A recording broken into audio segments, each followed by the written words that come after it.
Hello everybody, we're back here on the Hunter Call of the Wild, and today we are going to be taking a look at a bunch of different rare kudu that we have got over the last week. I finally managed to seal the deal on some rare males along with some rare females, so we'll be taking a look at all of those.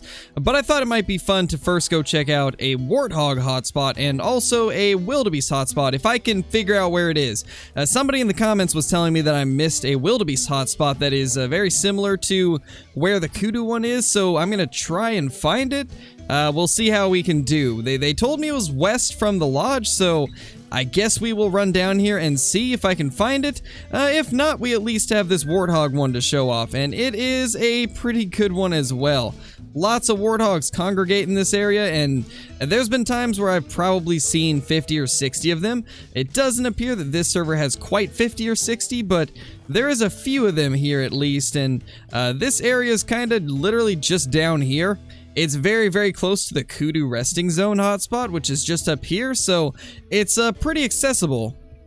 Oh, wow. Well, what do you know? There is a wildebeest zone right here, just like I was told. So I guess it's time to figure out where all of the wildebeest are. I see a few, but I don't see a ton. I'm going to assume that if we move around a little bit, we'll probably end up spotting more and more of them. But I guess we'll see. So, considering I don't really know where these guys are, I think what we're going to do is just kind of push all of the wildebeest out and see where the majority of them tend to rest, because I've only seen a few females out here. I don't see the majority of what there usually would be. I feel like I remember seeing Flinter go to this location a couple times in the past, and there was always tons of them, but I've only seen a few here. So I'm wondering if maybe I'm at the wrong one. Well, after checking my own server at both of the different wildebeest drink times, I had literally the same thing on only one of the times, and that was like 3 or 4 female wildebeest. I think this zone has changed. There's just nothing around this area like there used to be. So yeah, that's a little bit unfortunate. I think they've definitely moved around since the last time that whoever mentioned this had hunted it, because yeah, they're not there anymore. Just a bunch of females, and that's not exactly what we're looking for with wildebeest unless you're after a crowned. You know, since we are now taking a look at some gemsbok down here, I think it's probably a good time to mention that a couple of the gemsbok fur types have been made rares, and oh my gosh, that's a guaranteed diamond. Well, that is pretty cool right there. That's a guaranteed diamond gemsbok. That's huge, too. Look at the size of that thing. Well, anyway, as I was attempting to say before we managed to spot one of the biggest gemsbok I've seen in a very long time, is that the two fur types that used to be uncommons, the beige and the dark, have both been made rares. I have yet to see one ever since the update, and I've heard reports from many other people that it's been the same for them, so it seems like they have made the beige and the dark a true rare, which I know a lot of people are going to have mixed feelings about that. I personally think it's a really good thing because it gives more variety when it comes to hunting species like the gemsbok. There'll be more things to look forward to whenever you go out and hunt them, more chances at getting rares and that type of cool stuff, so I'm all for it, to be honest. Let's go ahead and get this guy down because that is super insane. And that is wildebeest. We're going to ignore the thundering wildebeest and take out this one right here. Maybe we'll go check the wildebeest after, but for now, we gotta focus on this gemsbok. Well, it's acting really weird. We're gonna have to try and get it to move once again. It's just being very, very stubborn, unfortunately. I think that should be good, though. Yeah, it definitely is. So that is going to be a diamond gemsbok on the ground. That is super awesome. Well, there it is, an absolutely massive gemsbok. This had to be just below the max weight estimate because it was a guaranteed diamond at 345 minimum score estimate. This thing has got to be so close to being 205 kgs. I'm going to assume it's very, very close. Yeah, 201. It did hit the very bottom of that estimate, but that's still a really nice gemsbok. That is super, super awesome. What a beauty that is.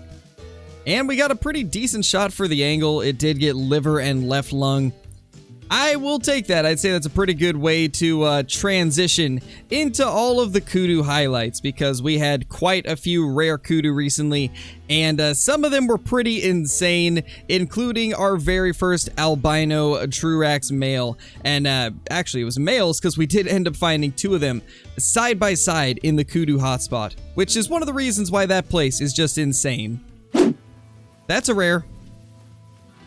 Oh my gosh. That's the first one I've seen since the update. That's the first red-brown Kudu I've seen since the update. Come back here. Get back here. I need you down. Where did it go? There it is. That's the first one I've seen since the update. I think they made those things even more rare than they were before. Holy, that's so awesome. We finally found one. I was convinced that they were just, like, impossible to find now. Where is it? Is it the only one that's not going to poke out? We've got all the other ones coming out, but not the one we're after. Oh wait, that's it right there. Hello there.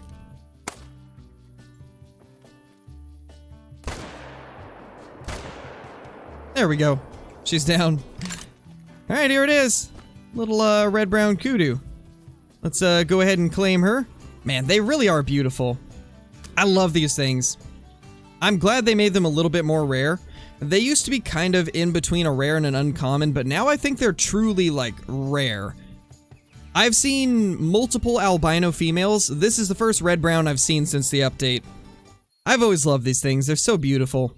Probably one of the coolest fur types. I really wish that, the males could get this fur type, though. Like, I don't understand why the males can't be red-brown. Imagine if you could get a diamond red-brown Kudu. That would be just such a cool thing. Okay, so we do actually have an albino on our map. It's a female, but we do have one.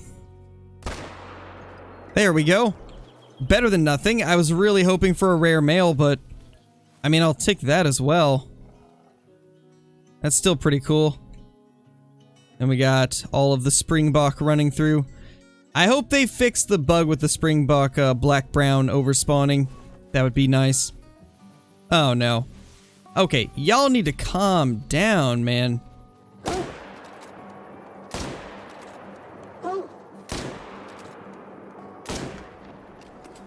Another? Dude, chill. You look kind of big, though. Mythical?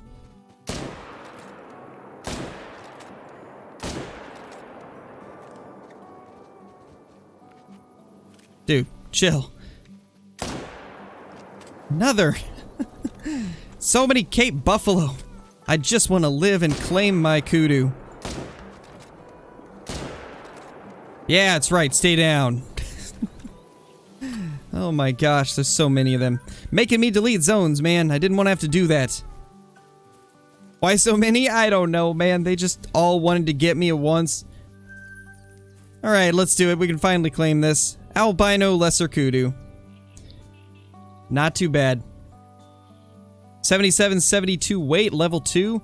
I think that's probably one of the better rare Kudu females we've ever seen. Pretty sweet. Definitely like that. So from here on, the rest of these clips do not have commentary over them, as I got these extremely late at night, but this right here was the very first Melanistic Kudu that we have actually been able to find, and it unfortunately ended up being a pretty small one. We took a shot on it, it looks like it was a pretty good one, but then unfortunately as we were running up to it, we ended up crashing, and obviously that's not a good thing if you're running up to a downed animal. We managed to find the server again and get our Melanistic Kudu though. However, because of the fact that we had crashed, it doesn't show any of the harvest information, so it looks a little bit weird, but it is the same one that we ended up shooting. Luckily, we did manage to jump into the same session and find it. It's just quite unfortunate that we ended up crashing. But this next one was probably the most mind-blowing thing I've seen my entire time hunting this hotspot. As you see, we just spotted a level 3 albino, and then we ended up spotting a level 4 albino, which was probably one of the craziest things I've seen with all my time hunting this hotspot, it was so cool to see 2 albinos in one area, especially with one of them being a really massive level 4, and probably the coolest kudu we've been able to get ever since they ended up giving them TruRACS. This is by far my favorite of all of the ones that we've found, and we got pretty lucky, honestly. This is a pretty even looking one.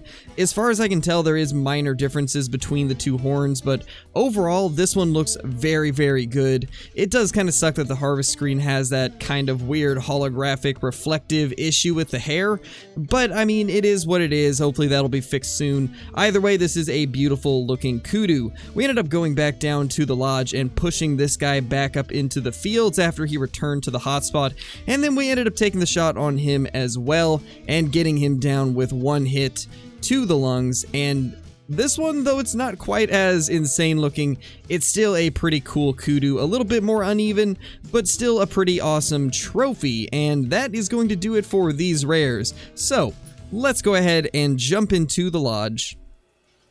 So I decided to remove the cinnamon teal and one of our diamond springbok in order to put up these albino and melanistic kudu. I think they're a little bit of a better fit. We already had springbok and cinnamon teal in the lodge, so I don't feel too bad removing those. It's a little bit nicer to have these rare kudu, and I gotta say, this is probably one of my favorite kudu trophies we've ever killed. Legacy and new TruRACS Kudu. I like this one probably more than most of them.